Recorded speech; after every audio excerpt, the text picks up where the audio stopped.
Tudo bem, pessoal?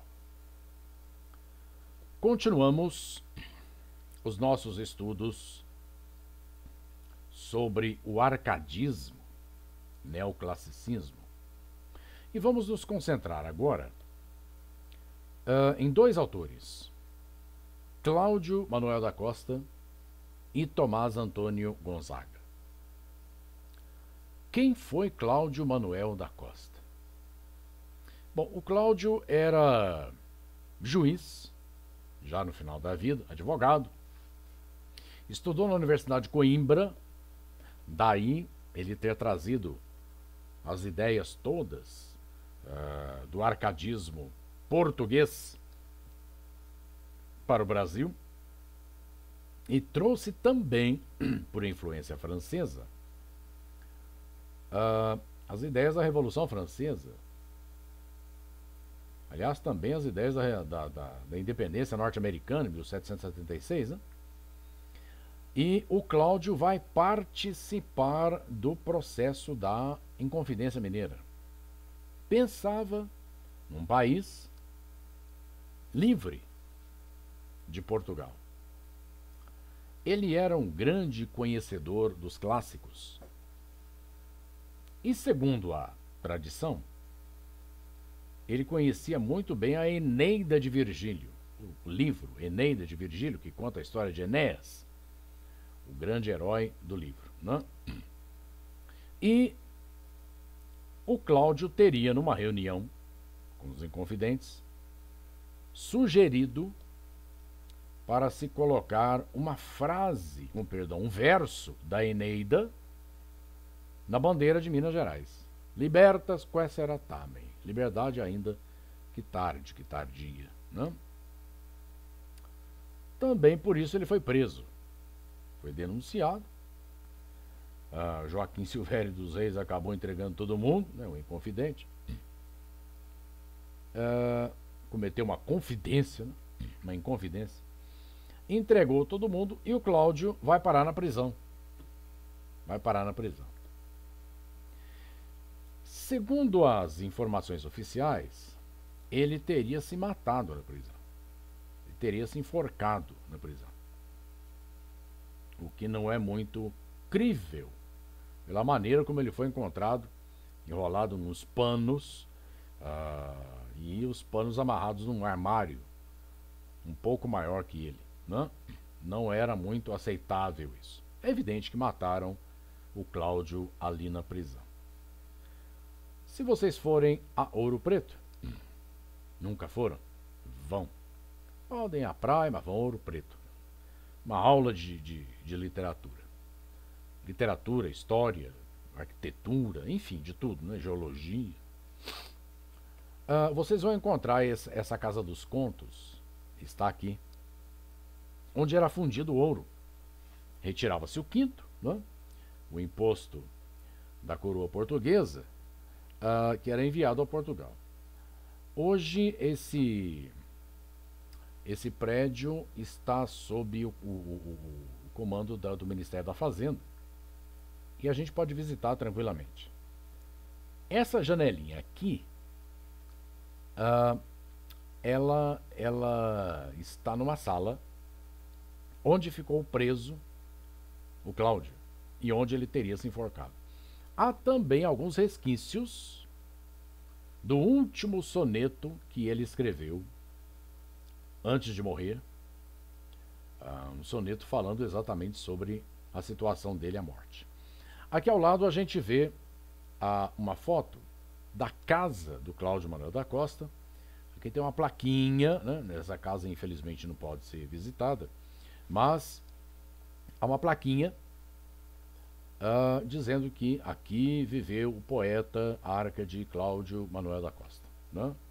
1780, 1790. Muito bem. Mas vamos conversar um pouquinho sobre a literatura dele. O Cláudio, assim como todos os poetas do arcadismo, fingia ser um pastor chamado Glouceste Saturnio, cuja amada era Nise. Nome estranho, né? Glouceste Saturnio. Pois é.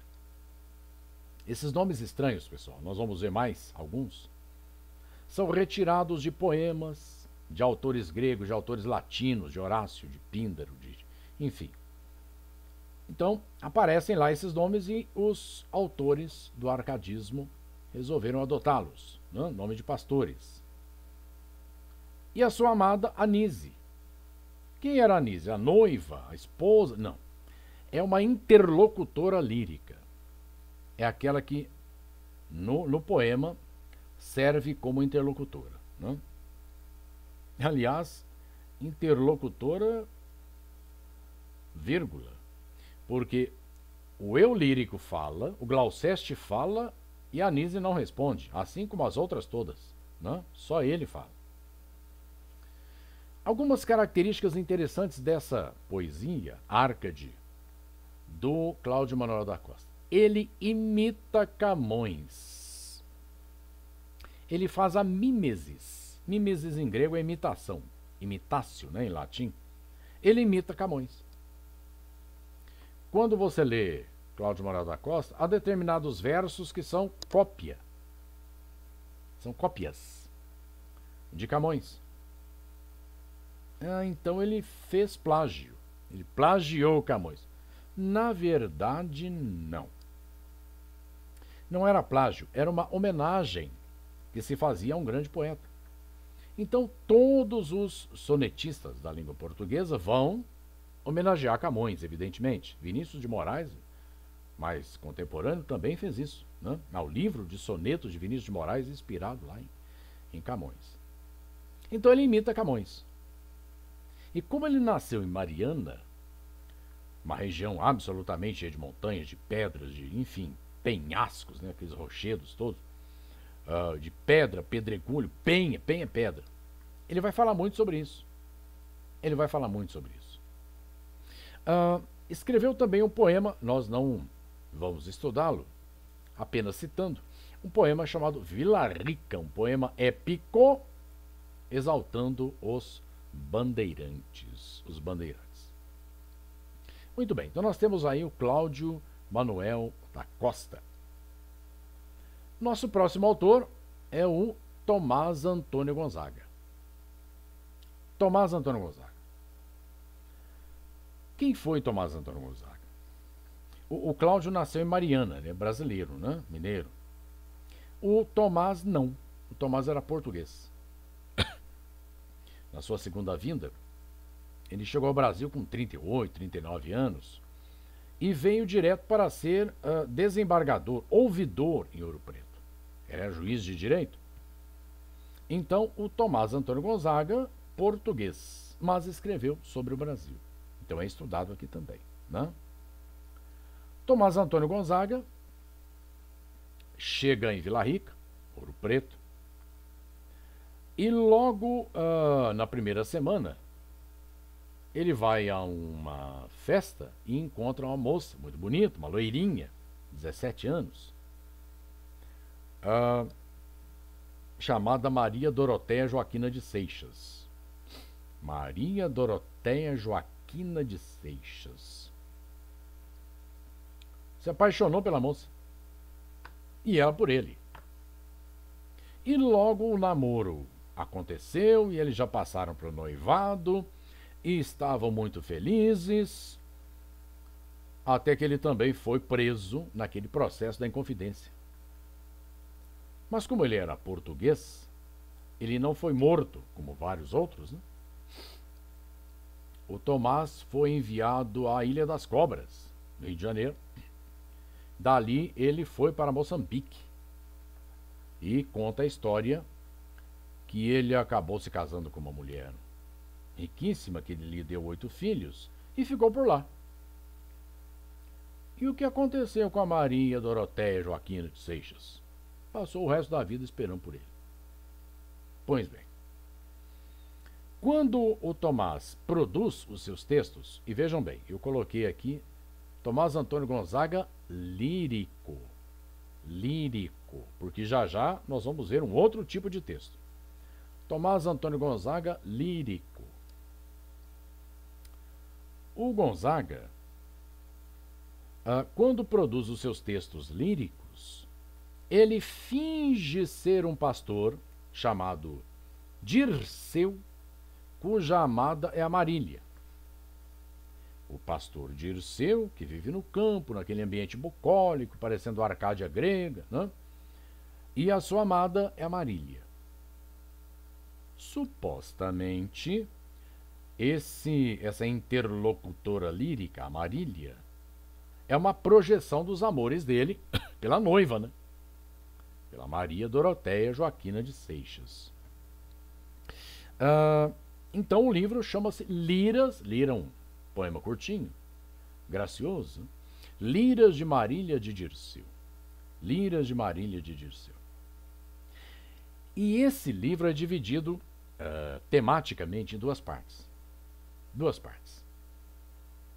Numa primeira parte, nós vemos o Dirceu junto da Marília, feliz da vida. Aliás, ela aparece como sendo loirinha, né? E esse trechinho diz assim: num sítio ameno, ou seja, num lugar tranquilo, ao locus amenos aí, como a Arcádia grega. Num sítio ameno, cheio de rosas, de brancos lírios, murtas viçosas. Murta é um arbusto, né? Dos seus amores na companhia, Dirceu passava alegre o dia. Uma vida boa, tranquila. Olha o convencionalismo, pastoralismo, elementos próprios do arcadismo. Mas na segunda parte, quando ele está preso, vejam só o que diz o texto. Se me visses com teus olhos, nesta masmorra metido, nesta prisão, de 1000 ideias funestas e cuidados combatido, qual seria, minha bela, qual seria o teu pesar? Essa é a segunda parte. Ele diz: ô Marília, se você me visse aqui preso, como você sofreria? Eu sofreria mais ainda. Interessante que nessa segunda parte, a Marília aparece já de cabelo preto. É evidente que o louro e o escuro está para alegria e tristeza, né? Então, nós temos Tomás Antônio Gonzaga, lírico, com o livro Liras de Marília de Dirceu. Mas o Tomás também produziu textos satíricos.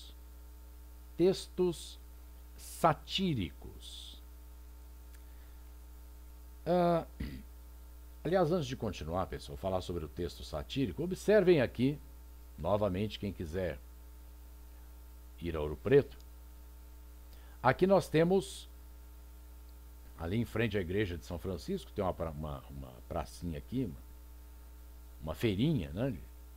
Muito legal. Vale a pena visitar a casa do Tomás Antônio Gonzaga. Essa pode ser visitada. Né? Aqui também tem uma plaquinha, né?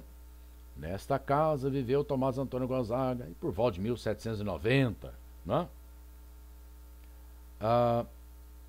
Aí você pode entrar aqui nessa casa, sentar onde ele escrevia os seus poemas. Né?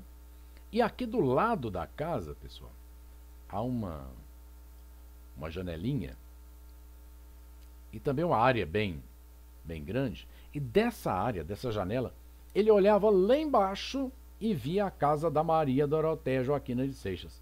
Vejam só aqui a casa original dela, pessoal. Ela foi demolida, infelizmente. Né? A casa original da Maria Dorotéia Joaquina de Seixas, da Marília de Dirceu. Né? Nesse lugar aqui hoje há um colégio estadual, azul e branco, muito bonito, com chafariz atrás. Vale a pena a visitação. Mas, voltando à literatura do Tomás. O Tomás, quando chega em Ouro Preto, na Vila Rica Antiga, logo ele entra em contato com o governador de Minas. Como se chamava o governador de Minas naquela época? Luiz da Cunha Menezes. Luiz da Cunha Menezes. O homem era terrível. malandro. Ele costumava meter a mão em dinheiro público, roubava o erário. O Luiz da Cunha Menezes mandava prender os seus adversários políticos e eliminar os seus adversários políticos. Perseguia quem o questionava, não? Aliás, voltando à ideia, se você for a Ouro Preto, você vai ao museu, né, de Ouro Preto, Museu da Inconfidência. Aquele museu, na verdade, era uma prisão. Quem mandou construir aquilo foi justamente o Luiz da Cunha Menezes. Se você entrar lá, vai ver os grilhões, as correntes, os ferros, em que as pessoas ficavam amarradas, né? Aquelas paredes enormes, muito grossas. Então, esse Luiz da Cunha Menezes era terrível. O Tomás descobriu tudo isso. E, evidentemente, queria denunciar o governador. Mas não podia. Os dois estavam do mesmo lado. Um era emissário político e o outro era emissário jurídico da coroa portuguesa. Eles tinham que trabalhar juntos. O que fez então Tomás? Inventou uma estratégia. Imagine que você está numa cantina em Ouro Preto, em Vila Rica, antiga. Com os amigos, você entra na cantina para tomar um vinho. E em cima da mesa você encontra uma série de textos sob a forma de poemas. E você pega esses textos, esses papéis, organizados sob a forma de poemas e estruturados como cartas. E aí você começa a ler uma carta e percebe que o emissor da carta é um tal de Critilo, que mora em Santiago do Chile. O destinatário da carta é o Doroteu, que mora na Espanha. E esse Critilo faz críticas, através da carta, né, que manda para o amigo lá na Espanha, faz críticas ferozes ao governador de Santiago do Chile, que ele chama de Fanfarrão Minésio. É evidente que quem, na época, lia esses textos, percebia que o Fanfarrão Minésio, quem fazia tudo aquilo, não era Fanfarrão Minésio coisíssima nenhuma, era o Luiz da Cunha Menezes. Então o Fanfarrão Minésio é um pseudônimo do Luiz da Cunha Menezes, assim como o Critilo é um pseudônimo do Tomás Antônio Gonzaga, e Doroteu é um outro pseudônimo do Cláudio Manuel da Costa, né? Então nós temos aí uma estratégia organizada pelo Tomás para criticar o governador de Minas sem ser descoberto. Infelizmente, a maior parte dessas cartas se perdeu. Sobraram 13 dessas cartas. E aqui nós temos um trechinho. Vejam o que diz o Critilo na carta enviada ao Doroteu. Pretende Doroteu, o nosso chefe, o Luiz da Cunha Menezes, né, mostrar um grande zelo nas cobranças do imenso cabedal que todo o povo aos cofres do monarca está devendo. Então, olha só, o chefe cobra os impostos com muita força, com muito zelo. Envia bons soldados às comarcas e manda-lhes que cobrem, ou que metam a quantos não pagarem nas cadeias. Ele é terrível. Então vejam, Tomás Antônio Gonzaga, ele produz dois tipos de textos. Textos líricos e textos satíricos, que são as cartas chilenas, as chamadas cartas chilenas. Muito bem. Com esses dois autores, pessoal, a gente dá início ao estudo desses poetas do arcadismo e já na nossa próxima aula nós vamos ver mais dois autores, o Basílio da Gama e o Frei José de Santa Rita Durão.